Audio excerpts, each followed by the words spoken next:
ṣé kí lọ́kọ̀ bí èsì wa òbí èsì lẹ́ẹ̀tì gbà bọ̀dù olóyè òbí èsì lẹ́ẹ̀tì gbà bọ̀dù ó sọ̀rọ̀ mú kámẹ́rà wa lọ fílẹ̀ ẹ̀gbọ́n sí ẹ̀sì gbà bọ̀dù a máa jogún yín ni àwa la máa jogún yín àgọ́ wa ló máa dájú yẹn a máa jogún yín láì ṣe fẹ́yìn nìkan ní ara ni Haúsá wà ní àgbà wọn láyè Kàlàbá wà ní àgbà wọn láyè ẹ wá ń bẹ̀rẹ̀ pé báwọn. This is a throwback video of Remi Tinubu saying that Igbo people hate Yorubas. As a result, they will chase them and take over their properties. She also talked about people who don't want to learn their language and people who don't marry their daughters. She said a lot of things. Whether she was joking or not, using the word hate is a very strong word, but we'll come back to that in a moment. There's a reason this video is trending again on social media. Before we proceed, please, if you want to drop a comment, try to be civil. People who insult others while commenting are people who don't have a superior argument. We must never run away from discussing things that divide us. Right now in Nigeria, bigotry, tribalism and hate dominate the polity. So the more we discuss about them, the more we understand each other better, the more we'll deal with our prejudices against each other. Politicians use tribalism and ethno-religious sentiments to divide Nigerians. While at the top, when they scheme and loot Nigeria's resources, they never care about where anyone comes from. They are only united in the looting. Now, the reason Remi Tinubu's video is trending again on social media is because of another video made by a Nigerian lady based in Canada. In that video, she called for the harming of Nigerians, which is condemnable. Of course, the National Assembly quickly reacted to that and wrote to the Canadian Embassy, urging them to throw the books at her. Yes, what she did is condemnable, but while the video was circulating, many people started trending another video where some Nigerians of certain ethnicities were calling for the harming of Nigerians. So they were trying to prove that she was reacting to that video, that video was circulating on social media, whether it was on TikTok or whichever site. But whether it is true or not, two wrongs never make a right. The book must be thrown at her. And the Nigerian authorities that want Canada to prosecute her must also prosecute the people doing the same thing in Nigeria. They don't need the help of a foreign power to prosecute someone or people under their jurisdiction. They control the police, they control the courts, they control everything. They must track them down the way they tracked journalists and hunger protesters. They must bring them to book. If they don't do that, then it is double standards laced in hypocrisy. They can't be calling for someone to be prosecuted in faraway Canada when they can't prosecute someone in Nigeria who committed the same crime. You see, all the hate, bigotry and tribalism we see in Nigeria, politicians are pulling the strings behind the scenes because you hardly see them on the streets of many cities in Nigeria. But on social media, it is awash. Just like the one that happened of recent, one guy was running a handle on X called Lagospedia. He spread a lot of hate with the handle and he reached a climax when he started calling for Igbo must go. This was the same time Nigerians were planning the nationwide hunger protest. He too was planning an Igbo must go protest. He urged people in the southwest to troop out in their numbers and chase Igbo people out of southwest states. It went viral on social media. Atiku Abubakar commented on it.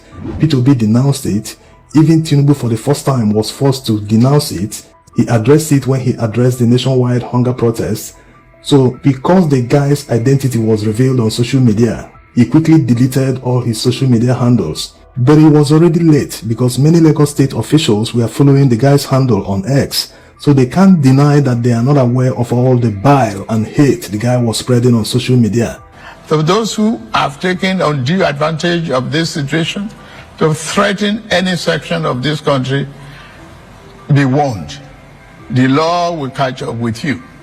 There is no place for ethnic bigotry or such threats in the Nigeria we seek to build. Also, this man called for the harming of Igbos wherever they are.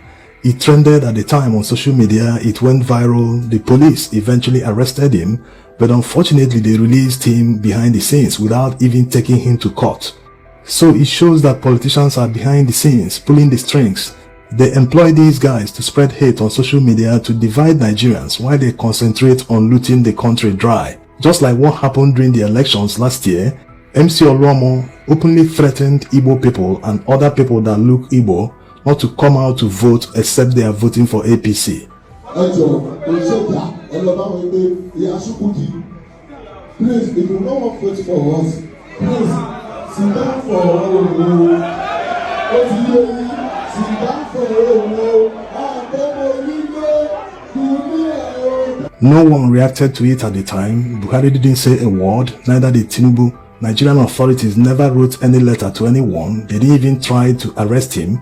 The only person that reacted was the police spokesperson, who said that he was joking, that he shouldn't be taken seriously. At the end of the day, on election day, thugs disenfranchised thousands of people, prevented them from voting. They even stopped Yoruba people who didn't look Yoruba enough to them. You see, the reason our society is broken, the reason many things are not working the way they are supposed to work in Nigeria, is because we don't take law enforcement seriously. The only motivation a criminal needs to continue in his criminal ways is simply the fact he knows he will get away with it. Even in some cases when they are caught, they always find some ways to bribe themselves out of the problem.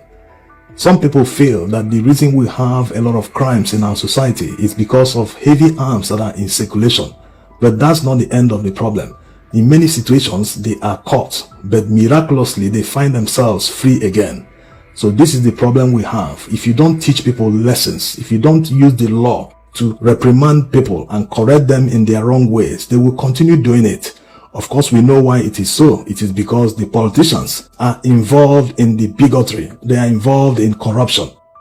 Now, back to Remi Tinubu's trending video where she used the word hate. It's not really surprising because it is only in APC, especially in Lagos State, that they see people who don't vote for them as hating them. It's not really hate, and they don't make effort to convince people to vote for them. Look at what is happening in Edo State. Arise TV journalists invited Mondo Bebelo, the APC governorship candidate in the Edo State governorship election, to come on air to tell Edo people what he will do to turn around their fortunes. The first time the request was made, he asked them to pay him $1 million to appear on their TV station.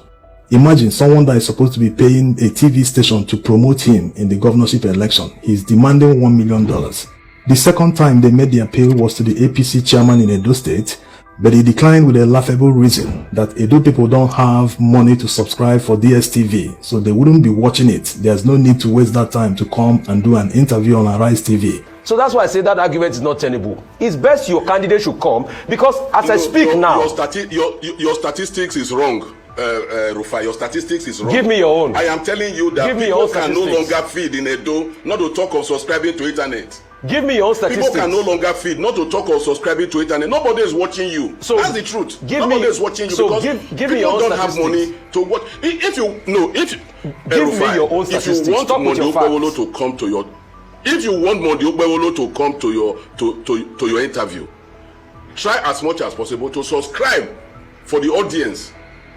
of Edo. Then it will come. These are the people who always cover their rallies in Edo State live on Channels TV. So who are the people watching? Is it not the same Edo people that are watching the event on live TV? Anyway, he's following Tinubu's footsteps. During the presidential election campaigns, he never granted any interview to any Nigerian local TV. The only interview he granted was to BBC. What's the percentage of Nigerians that watch DSTV? Not to talk of watching BBC. So you understand, they never make any effort to convince Nigerians. Remember in Kanu, where he went to campaign, he told them that he just wanted to dance.